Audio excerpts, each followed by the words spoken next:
Rick Mais Notícias. Tempo. E hoje o verão volta ao Paraná. Quem tá aqui em Curitiba tem até um arrepio quando escuta isso, porque o dia não parece, né, Tê? Tá feio, tem uma neblina pesada e densa sobre algumas regiões da capital, mas segundo os meteorologistas, o verão está de volta. Isso quer dizer que teremos um dia com rápida elevação das temperaturas, presença do sol e, a partir da tarde, pancadas isoladas de chuva. Tinha uma massa de ar estável que estava predominando aqui sobre o sul do país, mas ela perdeu força e, por isso, há o aumento da instabilidade atmosférica, favorecendo assim o retorno das chuvas. Em Curitiba agora 14 graus, hoje a máxima não passa dos 29 na capital dos paranaenses. Ponta Grossa tem 16 graus agora, máxima de 26 nos Campos Gerais. Cascavel tem 19 graus, máxima de 28 no oeste do estado, e no litoral agora são 20 graus e a máxima não passa dos 29 nas praias do Paraná. Rick Mais Notícias. Aeroportos. O Aeroporto Internacional de Curitiba está aberto e opera com a ajuda de instrumentos, segundo a Infraero. Rick Mais Notícias. 7h07 e o Rick Mais Notícias desta quarta-feira, 7 de fevereiro de 2018, começa com a informação que o Tribunal Regional Federal da 4ª Região, que julgou o ex-presidente Lula no último dia 24 de janeiro, publicou ontem o acórdão do julgamento do caso do triplex do Guarujá. Para facilitar para quem não entende a linguagem jurídica, seria como um resumo do julgamento, em que os desembargadores decidiram condenar e resumir a pena do ex-presidente Lula para 12 anos e 1 mês. Agora, a defesa do petista precisa entrar com os chamados embargos de declaração. Ela tem 2 dias para fazer isso. Nos embargos de declaração, os advogados podem verificar se existe alguma dúvida, contradição ou explicação a ser dada pelos desembargadores sobre a decisão, como explica o advogado criminalista Guilherme Lunches. A partir da publicação do acórdão, é expedida uma intimação via o processo eletrônico do Tribunal Regional Federal da 4ª Região. Segundo o Código de Processo Penal, eles possuem 2 dias corridos para apresentar o que nós chamamos de embargos de declaração. O que são esses embargos? Eventualmente, os votos contidos no acórdão podem conter alguma obscuridade, alguma contradição ou até mesmo alguma omissão. E o objetivo desses embargos é que essa decisão venha a ser integrada, quer dizer, que ela venha a ser complementada pelos próprios desembargadores federais que proferiram o voto. Caso o recurso seja rejeitado, a pena do ex-presidente será executada, mas os advogados do ex-presidente ainda podem recorrer ao Superior Tribunal Federal e ao Superior Tribunal de Justiça para suspender a medida. Você vai simultaneamente tanto ao STJ quanto ao STF. Você tem o mesmo prazo para fazer todos os recursos defensivos. No STJ discute-se questão de lei, no STF discute-se questão de Constituição. Você entra com os 2 recursos ao mesmo tempo, mas a análise do STF com relação ao recurso extraordinário fica suspensa até que o STJ decida todas as questões relativas ao recurso especial. Uma vez terminado o trâmite do recurso especial no STJ, aí vai tudo para o STF.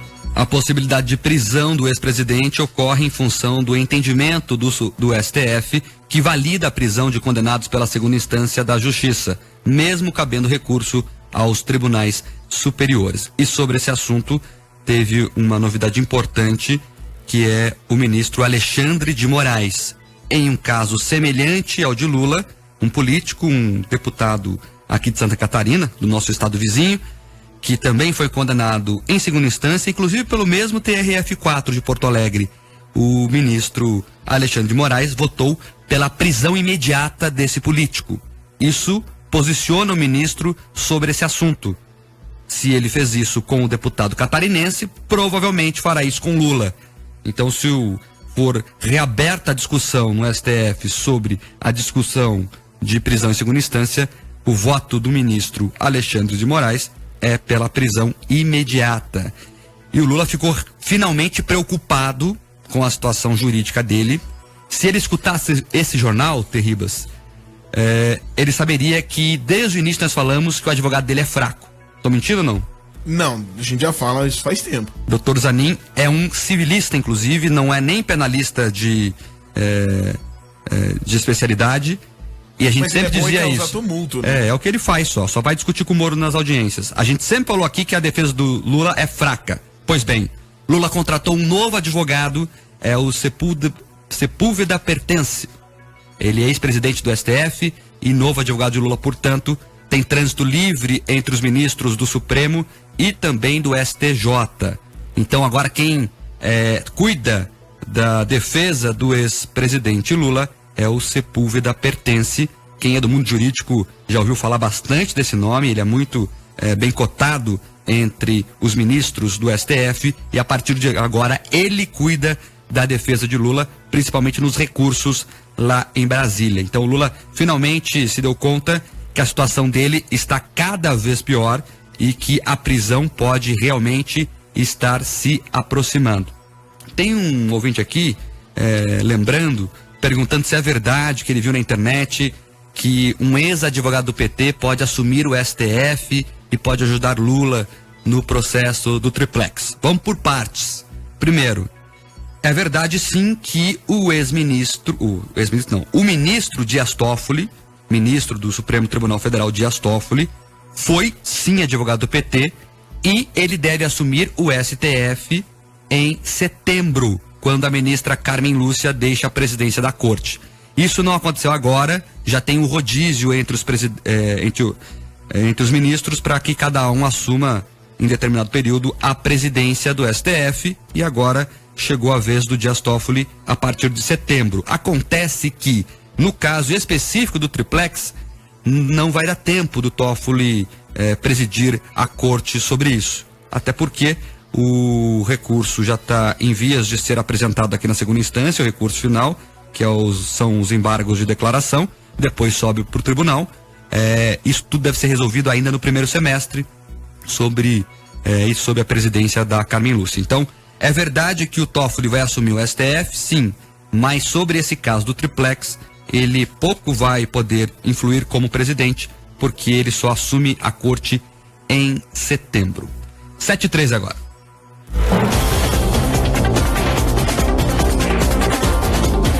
E a gente volta a falar sobre a polêmica do voto impresso. Na semana passada, nós trouxemos aqui a informação que o Tribunal Superior Eleitoral vai testar em alguns pontos de votação a impressão dos votos.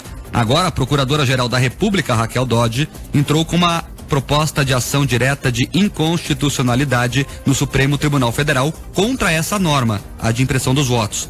A procuradora disse que a medida é um retrocesso e que aumentaria a possibilidade de fraudes, além de ameaçar o sigilo da manifestação do eleitor.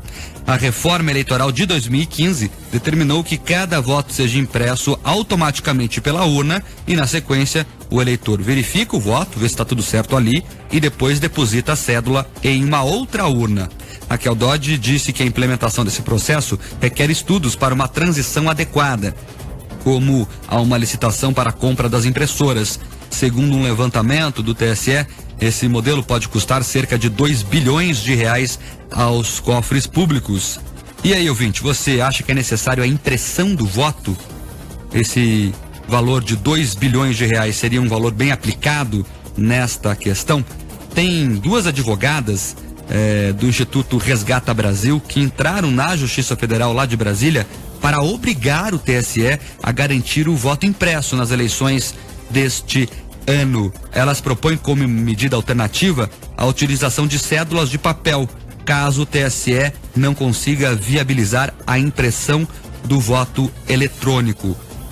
Elas alegam, inclusive, é um argumento bem consistente, que o boletim da urna eletrônica, de fato, suprime as etapas de escrutínio e totalização, fulminando a publicidade e a fiscalização de determinada lei. Portanto, assim, o que elas alegam é: tá bom, TSE, vai custar 2 bilhões para imprimir os votos, para comprar as impressoras? Tudo bem, então não gasta isso, bota a cédula de papel, velha canetona, marca o X no quadradinho e aí tá tudo certo. É o que propõe as advogadas. Esse processo agora vai começar a tramitar lá em Brasília, vamos ver o que vai dar ele. mas a verdade é que a Procuradoria-Geral da República é contra a impressão do voto, assim como o TSE já indicou que não quer imprimir os votos por enquanto, porque custa muito caro, e a polêmica continua. E o Brasil continua a terra da lei que não pega. Qualquer lugar do mundo você fala assim, essa lei não pegou, as pessoas ficam olhando assim, mas como assim não pegou? Se é lei, tem que ser cumprida, não tem muita discussão. Mas no Brasil tem isso, a lei não pega. E é uma lei dessa importância, dessa monta, a lei que diz que tem que imprimir o voto, a lei que passou por todo o rito burocrático que tem que ser vencido para se aprovar uma medida dessa. Mesmo assim, ninguém quer cumpri-la. O TSE diz que não tem dinheiro para colocar as impressoras, agora a PGR saiu em defesa dessa tese e tem que a população entrar com uma ação para que fazer com que a lei seja cumprida. E tá aí essa alternativa dessas advogadas, a Beatriz Kisses de Sordi e a Cláudia de Faria Castro do Instituto Resgata Brasil, que estão tentando fazer então que, se não tiver impressora, que a cédula de papel retorne ao pleito. A gente sempre diz aqui, e eu defendo isso, que até hoje tem muita teoria da conspiração sobre a urna eletrônica e nada provado de fato. Daí tem os pesquisadores aí que dizem que fazem pesquisa no TSE, que provaram que a urna foi fraudada, mas enfim, ninguém provou de fato. A hora que alguém provar de fato, eu me convenço. Mas de qualquer forma, eu defendo sim que a lei tem que ser cumprida. Se tem uma lei dizendo que tem que imprimir o voto, então não tem muita discussão, é cumprir a lei. O TSE que arranje dinheiro, tem tanto dinheiro para outras coisas, tem que cumprir a lei. Ou, gostei dessa sugestão das advogadas, se não tem dinheiro para impressora, que se retome a cédula de papel. 7/18. Tem muitos ouvintes participando aqui sobre essa questão, inclusive, do voto impresso, ou voto eletrônico, ou voto em cédula, enfim. O Enio, do bairro Alto Boqueirão, diz que acredita no voto eletrônico, não quer nada de papel. O ouvinte aqui, João Carlos, diz que é a favor da impressão dos votos, pois acha que existe manipulação dos dados. Enfim, já vi correr no WhatsApp como isso é feito. Cuidado, viu, João? Esse negócio de WhatsApp geralmente é mentira. Vá atrás de informações oficiais, que o que está correndo no WhatsApp geralmente não tem muita verdade. O final do telefone 2354 diz que acha um tremendo retrocesso, é uma vergonha o voto de papel. A Ana de Rio Branco diz que não confia na urna eletrônica, mas não sabe se esse custo enorme faria diferença. O Alessandro diz que o voto impresso já era para estar consolidado, volta para a cédula de papel. Agora a Raquel, em ano eleitoral, vem pedir estudo detalhado. PGR e TSE não querem gastar dinheiro com a eleição, mas liberam verba para o fundo eleitoral bilionário, diz o Alessandro. Isso é verdade. O fundo eleitoral é bilionário mesmo. Talvez dê para dividir melhor esse bolo, né? Imagino eu que todos os partidos têm interesse que o pleito seja o mais liso o possível, o mais transparente o possível. Talvez realocar recursos aí para essa questão que é prioritária sobre a impressão dos votos, se cumprir a lei. O Márcio diz, sobre o voto impresso, seria muito bom termos, é verdade, o voto facultativo.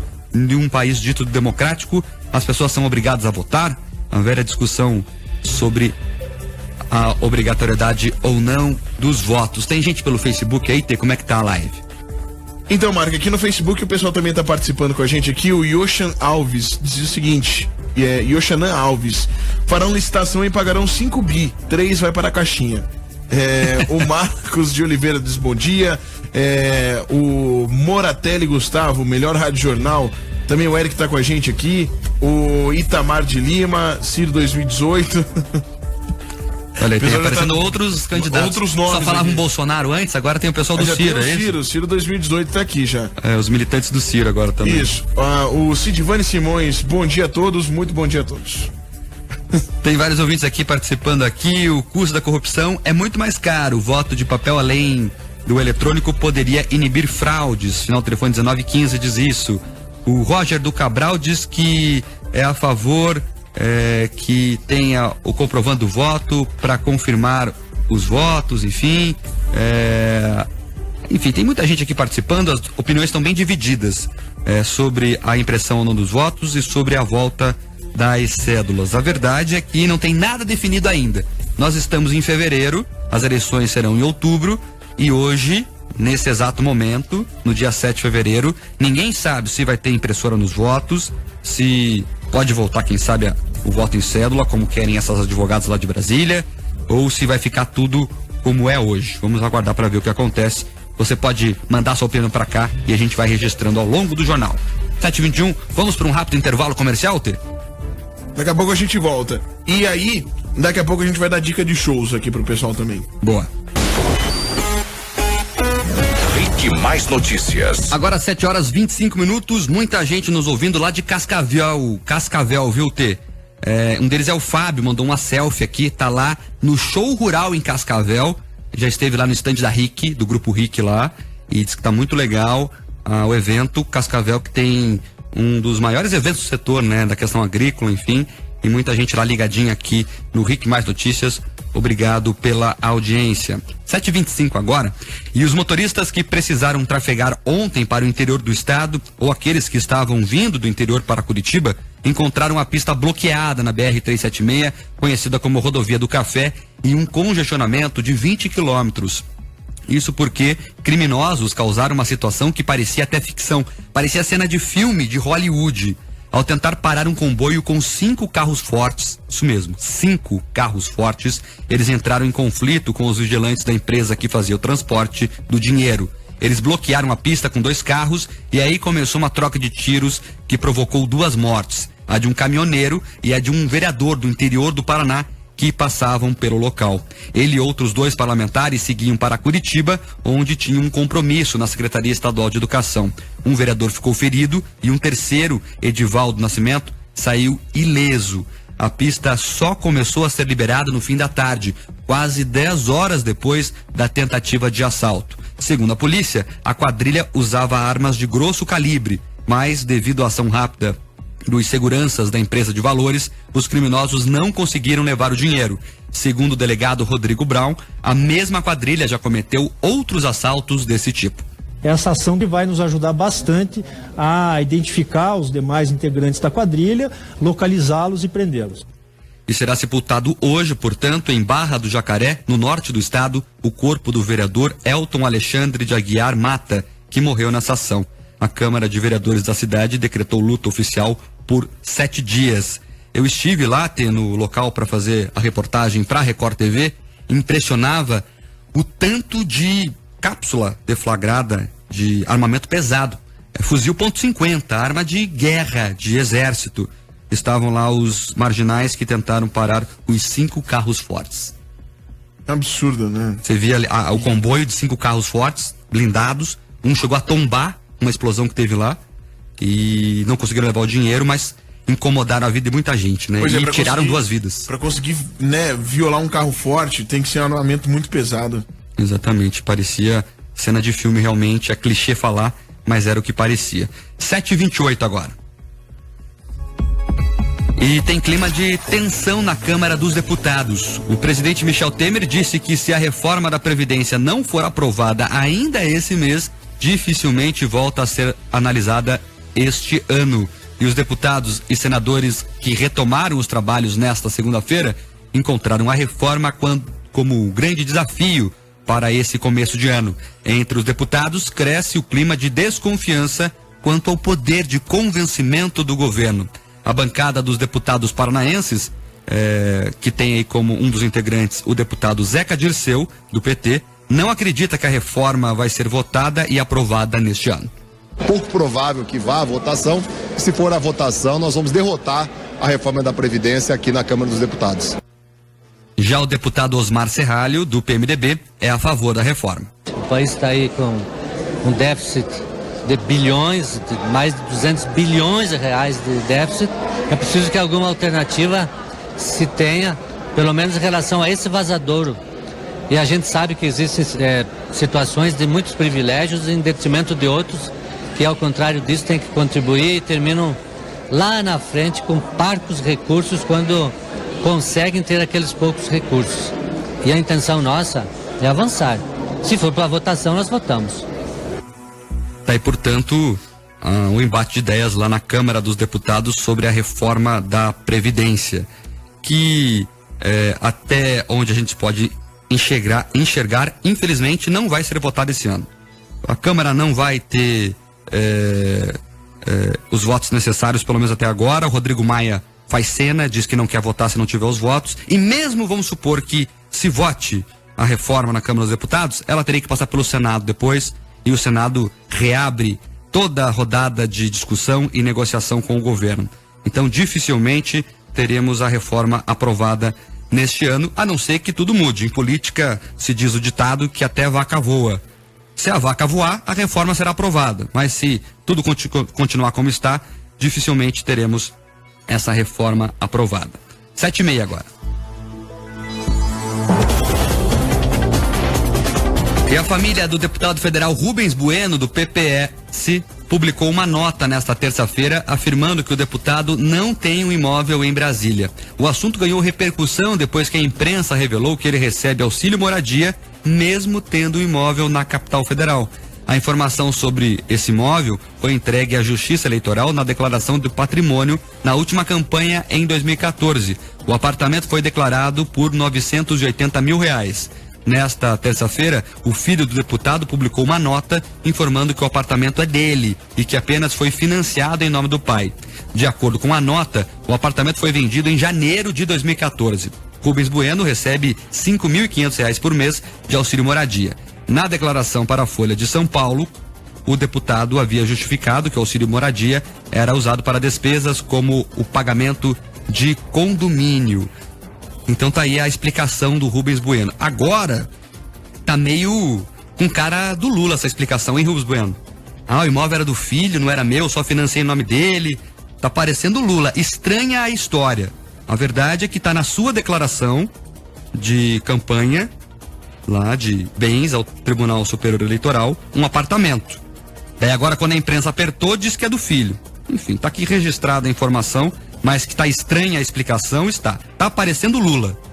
Não é meu, é de um amigo meu, no caso é do filho meu agora. Para quem prega a moralidade na política, essa atitude é no mínimo estranha. 7h32. Agora há pouco um ouvinte aqui participou conosco, dizendo que ele já viu no WhatsApp muita coisa, e volta e meia tem isso, né? Eu vi tal coisa no WhatsApp, eu vi tal coisa no Facebook, é verdade, não é, enfim. Vamos falar agora de um exemplo do cuidado que as pessoas têm que tomar sobre isso.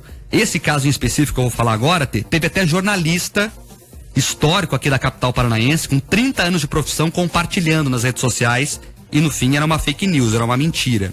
Tem um vídeo de uma confusão em Balneário Camboriú, no litoral de Santa Catarina, com uma suposta juíza que está causando polêmica nas redes sociais.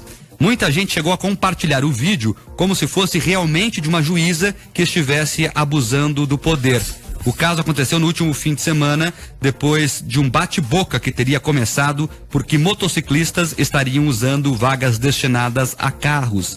A mulher, que se identifica como juíza, deixa as pessoas que estão assistindo a cena indignadas. Vamos ouvir um trecho dessa gravação. Tá filmando o quê?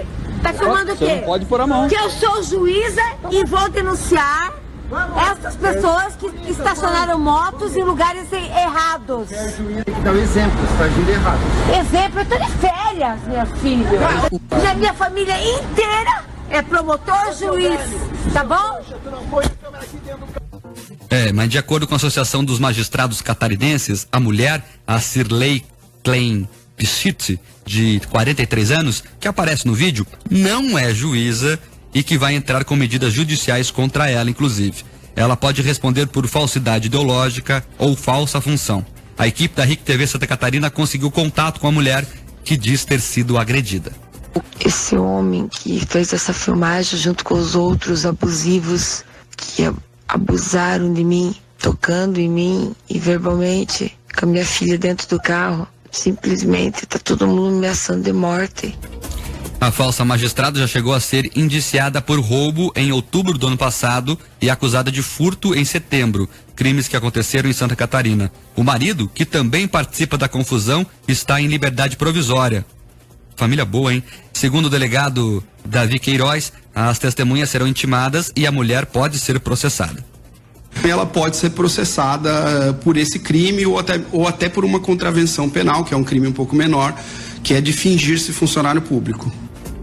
Tá aí, portanto, essa história que não era verdadeira, era fake news. O pessoal publicou o vídeo na internet dizendo, olha só, esses são os juízes do Novo Brasil, essa é a ditadura do judiciário, enfim, a mulher nem juíza era, só era uma maluca que se passa por juíza e tem uma ficha criminal extensa. Por isso a gente sempre fala aqui, cuidado com o WhatsApp, cuidado com o Facebook, não reproduza notícias das quais você não tem procedência, até porque dependendo do caso em específico, quem divulga falsas informações também pode ser punido. Então não é, não fui eu que escrevi, não tenho responsabilidade. Se você ajudou a espalhar essa falsa notícia, talvez possa ser identificado como corresponsável. Então, não acredite nas correntes do WhatsApp, do Facebook, tome cuidado, procure sempre os veículos mais consolidados, os veículos com mais credibilidade de informação, para que você não caia em pegadinhas aí da internet. E o pior é que nesse caso, Mark, eu li essa matéria em um portal também de notícias. Olha só. Eu li um portal. Mas esses portais menores, né? E tava lá como juíza, tal, abuso de autoridade. Meu, é absurdo. Mas era um portal menor, não era, T? Era um portal médio, assim, médio. Porque o jornalismo verdadeiro vai dizer o quê? O que a RIC TV, o grupo RIC, que também atua em Santa Catarina, fez? Tomou o vídeo e foi atrás da mulher, saber quem era ela, antes de publicar qualquer coisa. Isso que o jornalismo faz. Ele apura a informação, ele descobre se é verdade ou não. Então, antes de colocar no ar, os jornalistas foram lá, acharam a mulher, conversaram com ela, foram atrás do delegado.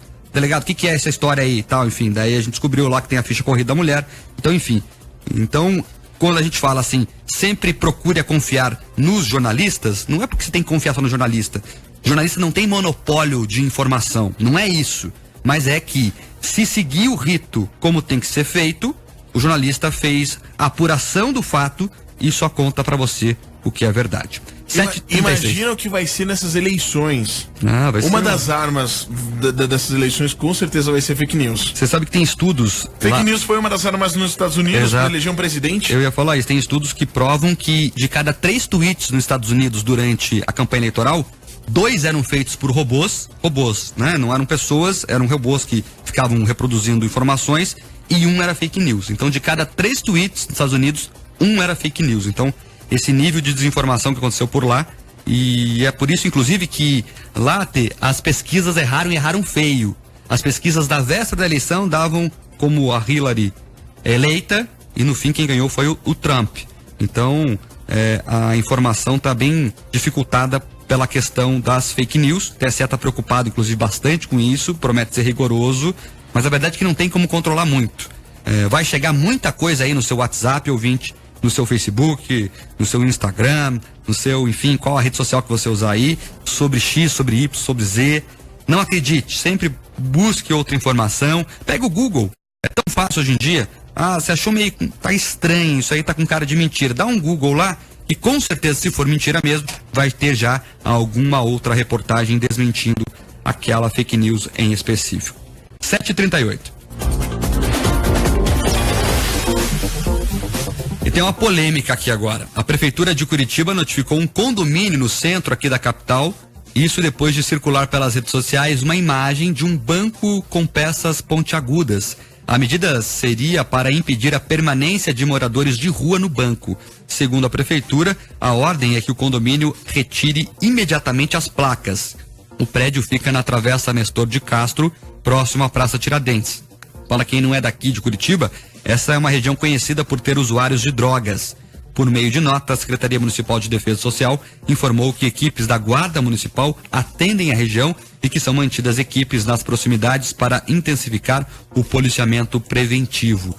Então, o que fez o condomínio, cansado de ter aí usuários de drogas, moradores de rua ali na região, acabaram colocando pontas aí para a pessoa não conseguir sentar. E da Prefeitura saiu aí em defesa dos moradores de rua e disse que é para retirar as pontas. 7h40, hora dos ouvintes aqui na Jovem Pan. Tem aí no live, como é que tá no Facebook? Aqui no Facebook tem, o pessoal tá falando ainda em relação aqui as máquinas do voto, né, as urnas eletrônicas. O Jacques Oliveira diz o seguinte: em qual país do primeiro mundo tem essas máquinas da Smartmatic? As máquinas já foram fraudadas na Venezuela e não tem nada a ver com teoria da conspiração. Essa é teoria da conspiração, sim, não tem prova nenhuma disso. 7h39 agora. Tem aqui a Renata de Fazenda Rio Grande falando que o problema é que hoje em dia o acesso à internet é tão grande e as pessoas acreditam em tanta besteira que mal sabem a realidade e vão disseminando as mensagens, diz a ouvinte. O Jefferson diz que as pesquisas eleitorais podem considerar como fake news. Algumas delas sim, viu?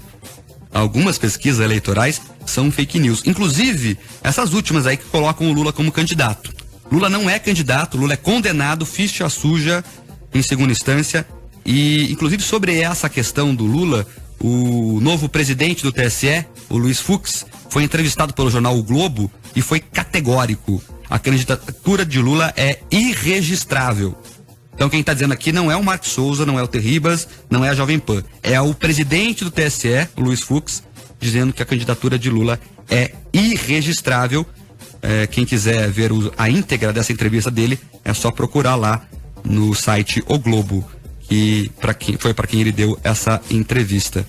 Também tem a notícia aqui, o Fábio de Curitiba, dizendo que a fake news trabalhou muito a favor mais da Hillary Clinton. Na verdade, trabalhou a favor dos dois. É difícil mensurar isso, viu, Fábio? Lá teve uma desinformação geral nas últimas eleições. Tem o ouvinte aqui, Caio de Pinhais, dizendo que é lógico que a Câmara vai empurrar a reforma da Previdência. É uma medida que não tem sido bem vista pela população e, como é ano de eleição, ninguém vai querer se queimar. Também tem o Tylon dizendo que lógico que essa mulher não era juíza, estava até gaguejando no vídeo, diz o ouvinte. Também tem o ouvinte, final do telefone 1180, dizendo: ela não é juíza, a Associação de Magistrados já se manifestou. Foi o que dissemos aqui, não foi, ouvinte? Inclusive lemos a nota aqui da Associação dos Magistrados. Era uma fake news. Enfim, muita gente participando aqui sobre essa questão das urnas eletrônicas, falando da Venezuela. Venezuela não discuto aqui, Venezuela é ditadura, gente. Então, não serve de comparativo. Não comparem Venezuela com o Brasil. O Brasil ainda temos uma democracia. Na Venezuela é ditadura. Maduro é um ditador. Então não dá para comparar. É a mesma coisa de comparar laranja com banana. Venezuela é ditadura, não se compara com o Brasil, ok? 7h42, o Maxwell dizendo: se não causa estranheza o fato de Lula ter seus bens sequestrados e ter tanto dinheiro para pagar os honorários de seus advogados. Levanta aqui o ouvinte. Também tem o Thiago Chaves dizendo que os bancos eram nas praças de Curitiba. Essa notícia que o condomínio colocou pontas aí para os moradores de rua não sentarem. Isso, era fake news, não é nas praças de Curitiba, e sim um condomínio específico ali que fez isso. 7h42. Vamos pro intervalo? Bom, Mark, o pessoal aqui no Facebook tá participando aqui, tem bastante gente de Foz do Iguaçu querendo ouvir o jornal. Você pode acessar aí o site da Jovem Pan Curitiba, tá? E também você pode assistir a gente pela live do Facebook todos os dias. A gente vai transmitir o jornal aqui pelo Facebook do Rick Mais PR. Tá, então para você de Foz do Iguaçu, você tem esse canal, ou então você pode baixar o aplicativo da Jovem Pan Curitiba no seu smartphone, e aí você vai poder ouvir a gente todos os dias. A gente queria agradecer o carinho, inclusive, com toda a região da Tríplice Fronteira, que está aqui sempre participando e perguntando como faz para ouvir agora. Portanto, o já deu a dica lá na live do Facebook. Isso é um dos caminhos. Pela live do Facebook tem bastante gente aqui participando e falando sobre essa questão da polêmica aí das urnas eletrônicas. E a Wanda Araújo diz o seguinte: sou a favor de um país onde possa haver governantes honestos e que não precisa ser questionada uma urna eletrônica. Mas se for preciso qualquer coisa para melhorar, eu sou a favor. E aí, Mark, agora a gente tem umas dicas aqui de shows, porque o mês de março tá recheado de shows legais em Curitiba, né? O pessoal já vai estar voltando de férias, já vai estar todo mundo aqui em Curitiba, e aí tem vários shows sensacionais para você poder curtir em março. A Jovem Pan vai te dar ingresso também, e você pode comprar os seus ingressos aí. Aquelas pessoas que não querem contar tanto com a sorte, é só acessar o aloingressos.com.br, porque tem Emerson Nogueira dia 3 de março no Teatro Positivo, e a gente também tá dando ingresso aqui na Jovem Pan. O show do Emerson Nogueira, que é sensacional. Tem o show do Christian Ralph dia 23 de março, também no Teatro Positivo, que você pode comprar ingressos pelo aloingressos.com.br. E dia 31 de março, pra rapaziada que gosta do pagode, tem show do Pagode Fest, que são várias bandas de pagode cantando numa vez só. Então, assim, tem shows de tudo quanto é estilo musical. Tem o show do Emerson Nogueira, que é um show de rock com um monte de música bacana. Tem aquele sertanejo raiz de chorar do Christian Ralph. E aí também tem o pagode pro pessoal que gosta de um sambinha aí. Então, essas são as datas. Tem Emerson Nogueira dia 3, tem Pagode Fest dia 31 e tem Christian Ralph dia 23. Você pode comprar os seus ingressos pelo alôingressos.com.br. E amanhã a gente vai dar ingressos aqui. Vamos pro intervalo, Tê? Vamos pro intervalo. Ritmo Mais Notícias. Agora 7h48 e a grande polêmica aqui hoje foi sobre as urnas eletrônicas, essa posição da Procuradoria-Geral da República em pedir com que não sejam usadas impressoras para imprimir os votos das urnas. Muita gente se manifestando sobre isso. Também tem 2 advogados lá de Brasília que entraram com uma ação para que, se não tiver as impressoras, sejam usadas cédulas de papel, as velhas cédulas lá com os quadradinhos para marcar X. O João Vitor, do bairro Cachoeira, aqui na região de Curitiba, diz que já que não querem imprimir o comprovante do voto, poderiam enviar o comprovante pelo celular. Não dá, João, não dá, porque é o seguinte, pela lei brasileira, o voto é individual, inviolável e, enfim, é secreto, né? Então, se você tiver no celular teu comprovante de voto, não é mais secreto. E até porque pode ser que aconteça o seguinte, muitas pessoas vão aí vender o voto e vão ter como comprovar pro fulano lá que paga pelo voto, ó, eu votei em você. Então não tem como se enviar comprovante do voto para cada um. A legislação não permite isso. E eu gosto, Tê, das pessoas que destilam ódio aqui. Tem gente fazendo textos que eu tenho que estudar mais, que eu tenho que ver os vídeos do WhatsApp e do Facebook. Eu não vejo nenhum deles, viu, gente? E eu quero o seguinte, quem fala que a urna tem fraude, que prove. Ah, porque nenhum sistema de informação é seguro. Pode até ser verdade isso, mas até hoje ninguém comprovou uma fraude. Sugiro às pessoas que têm tanta informação assim que procurem a Polícia Federal hoje e façam lá uma denúncia que houve fraude nas eleições. E quando tiver um processo instruído, um inquérito aberto para investigar isso, eu acho que é teoria da conspiração. Você acha o que você quiser. 7h50 agora. Aqui no Facebook, o Wellington Salmazo diz o seguinte: ridícula a sugestão de usar cédula de papel. Retrocesso. Além disso, pior é usá-la em concomitância com uma urna eletrônica. Alguém vai conferir o seu voto e registrar em uma urna eletrônica é o mesmo registrado na cédula de papel. Então, diz aqui a opinião do Wellington. O Jacques Oliveira continua falando sobre a questão da Venezuela, né? Que lá as eleições ainda são fraudadas. Participação aqui também do Simão Couto. Terribas, quando vocês vão sortear os ingressos para o show do Erasure? E aí, você prometeu ontem? Breve, o show do Erasure, breve. Quando que é o show mesmo? O show do Erasure é só em maio. Então tem tempo ainda. É só em maio, mas fica tranquilo que a gente vai liberar breve aqui os ingressos do show do Erasure. Vocês não sabem o que o Terribas fez ontem no final do jornal aqui. Tocou Erasure, ele saiu dançando aqui, rodopiando. Até, vamos contar a verdade aqui? É que Erasure é bom, né? Erasure é bom. Muito bom. É um Pablo Vittar infinitamente melhor dos anos 80. 7h51, rapidinho aqui, vamos falar de carnaval que tá chegando aí. A Ecovia, concessionária que administra a BR-277, que dá acesso ao litoral do estado, vai realizar durante os dias de folia a campanha Somente o Banco da Frente Não Te Protege. Com mensagens espalhadas ao longo da rodovia e a distribuição de flyers, a concessionária quer conscientizar motoristas sobre a obrigatoriedade do uso do cinto de segurança pelos passageiros no banco de trás.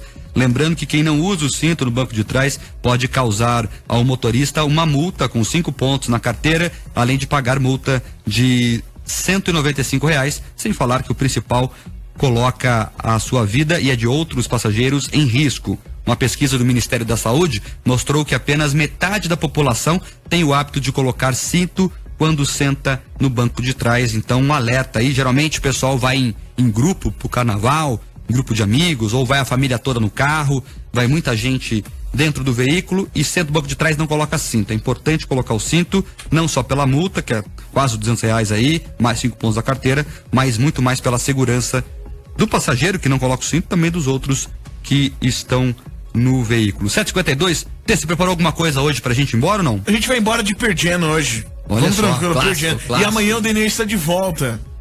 Isso, estará de volta. Vamos ver se ele passou no... Ele foi lá apresentar a tese de doutorado? Vamos ver se ele passou amanhã. Como é que foi. Ele é 7h53. inteligente. Ele é inteligente. Acho que deu certo. Acho que deu certo. Então até amanhã. Valeu, Tê. Até amanhã. Tchau.